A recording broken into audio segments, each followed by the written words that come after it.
اعوذ باللہ من الشیطان الرجیم بسم اللہ الرحمن الرحیم السلام ورحمۃ اللہ وبرکاتہ۔ آپ دیکھ رہے ہیں A to Z عملیات چینل۔ آج میں آپ کے لیے ایک ایسا تحفہ لے کر حاضر ہوا ہوں، ایک ایسا عمل یا وظیفہ لے کر حاضر ہوا ہوں۔ اس کو میں تحفہ اس لیے کہہ رہا ہوں کہ یہ وظیفہ اور عمل حضرت سلمان علیہ السلام کا ذکر کردہ ہے۔ وہ اس وظیفے کو، اس عمل کو ہمیشہ کرتے تھے، جس کی بنا پر پوری روح زمین ان کے ہاں مسخر ہو چکی تھی، ان کے تابع ہو چکی تھی۔ جو کچھ بھی تھا ان کے کہنا مانتا تھا، اس کے کہنے پر چلتا تھا۔ آپ کو پتہ ہے حضرت سلمان علیہ السلام ہوا میں اڑا کرتے تھے، تو وہ یہ وظیفہ پڑھتے تھے۔ اس وظیفے کی وجہ سے ہوا کو مسخر کر لیتے تھے، وہ پرندوں کو اپنے تابع کر لیتے تھے، پرندوں سے باتیں کرتے تھے، یعنی ہر چیز ان کے تابع تھی۔ وہ یہ وظیفہ پڑھتے تھے۔ تو اس لیے میں آپ کو یہ تحفہ یا گفٹ کہہ رہا ہوں۔ تو یہ تحفہ ہے، اگر آپ یہ عمل کریں گے تو انشاءاللہ العزیز یہ جو مسائل آپ کو میں بتانے والا ہوں، ان مسائل پریشانی سے آپ چھٹکارا پا لیں گے۔ سب سے پہلے ذہن میں رکھیں، یہ وظیفہ آپ نے جائز کام کے لیے کرنا ہے، ناجائز کے لیے نہیں کرنا۔ جائز کام سب سے پہلے یہ ذہن میں رکھیں کہ یہ وظیفہ کرنے کے بعد اللہ تعالیٰ ان دو لوگوں کو جو شادی شدہ ہیں، میاں بیوی ہیں، ان کے درمیان جدائی ہو چکی ہے، اور ان میں سے جو بندہ چاہتا ہے یا عورت چاہتی ہے کہ ہم آپس میں پھر ایک ہو جائیں، تو ایسی صورت میں اگر یہ وظیفہ وہ کریں گے تو انشاءاللہ العزیز وہ ایک دوسرے کی محبت میں بے قرار ہوں گے، اور ایک دوسرے کو ڈھونڈ کر آ کر ملیں گے، ایک دوسرے کو ملاقات کریں گے، ایک دوسرے سے وہ دوبارہ سے یکجا ہو جائیں گے۔ اسی طرح بہن بھائی ہیں، کوئی دوست ہے، کوئی حق ہمسائے ہیں جو ایک دوسرے سے جدا ہو چکے ہیں اور وہ چاہتے ہیں کہ ہم پھر ایک ہو جائیں، ہمارے درمیان جو نفرتیں ہیں وہ ختم ہو جائیں، پھر محبت ہو جائے، تو ایسی صورت میں اگر یہ عمل کریں گے تو انشاءاللہ العزیز یہ عمل آپ کو فائدہ دے گا۔ ایک فائدہ، اور دوسرا فائدہ کیا ہے؟ اور دوسرا فائدہ، اگر کسی قسم کی آپ کو کوئی پریشانی ہے تو آپ اس پریشانی سے نجات پا لیں گے، اس پریشانی سے چھٹکارا حاصل کر لیں گے۔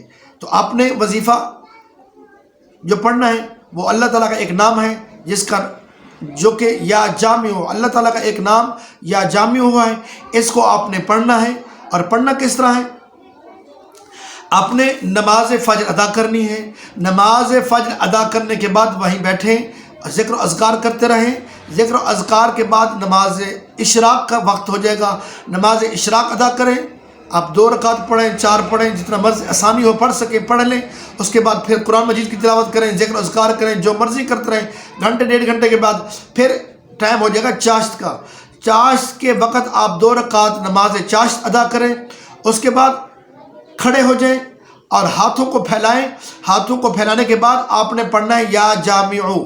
اور جب آپ ہاتھ پھیلائیں گے، سب سے پہلے آپ نے دائیں ہاتھ کی پہلی انگلی یعنی شہادت والی انگلی کو آپ نے یوں، جب آپ ہاتھ پھیلائے ہوئے ہوں گے تو آپ نے شہادت کی انگلی کو ایسے بند کر لینا ہے۔ جب آپ بند کریں گے، یعنی ایک بار پڑھیں گے تو آپ نے ایک انگلی کو بند کریں گے، دوسرے بار پڑھیں گے دوسری انگلی بند کریں گے۔ اگر آپ تیسری بار پڑھیں گے تیسری انگلی، چوتھی بار پڑھیں گے چوتھی انگلی، 5ویں بار پڑھیں گے 5 انگلی بند ہوں گی۔ اسی طرح دوسرا ہاتھ جب اب یا جامع پڑھیں گے پھر یہ والی انگلی بند کریں گے، یہ جو آپ کو نظر آ رہی ہے انگوٹھے کے ساتھ والی۔ پھر آپ جب 7ویں بار پڑھیں گے تو اس کے ساتھ والی انگلی بند کریں گے، جب 8ویں بار پڑھیں گے تو اس کے ساتھ والی انگلی بند کریں گے۔ اسی طرح جب آپ 9ویں بار پڑھیں گے تو یہ آخری انگلی آپ بند کریں گے۔ تو جب آپ 10 بار پڑھ لیں گے تو یہ ہاتھ بند رکھنا ہے، ہاتھ کو کھولنا نہیں ہے۔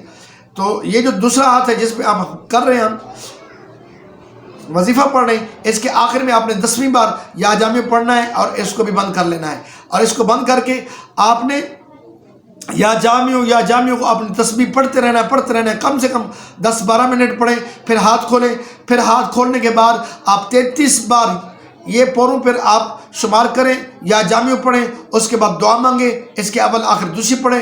اس کے بعد جب آپ دوشی پڑھ لیں تو رب تعالیٰ کی بارگاہ میں دعا کریں، جو آپ کی دلی مراد ہے وہ رب تعالیٰ کے یہاں عرض کریں۔ اس کے بعد دعا مانگنے کے بعد اپنے یہ والے جو ہاتھ ہیں چہرے پر پھیریں، پورے جسم پر پھیریں، جہاں تک ہاتھ پہنچتا ہے آسانی سے پھیریں، اور کوشش کریں کہ اس بندے کے سامنے جائیں تو وہ آپ کو محبت کی نگاہ سے دیکھے گا، آپ کو آ کے ملے گا، اس کے دل میں محبت پیدا ہو جائے گی، نفرت ختم ہو جائے گی۔